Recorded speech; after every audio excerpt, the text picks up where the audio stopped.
Hello!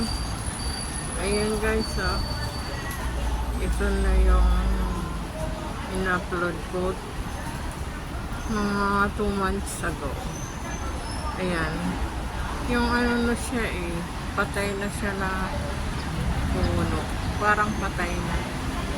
Wala na mga dahon. Tapos yung sanga niya kulay brown. Walang kabuhay-buhay na. Pero ngayon, ayan na siya,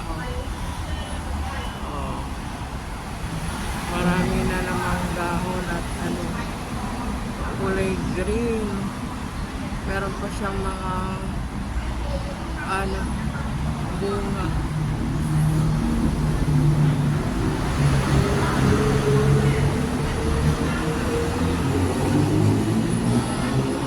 Kung hindi mo na nasubaybayan yung kanyang ganap, akala mo na matay na yung puno. Ang ganda na siya ngayon.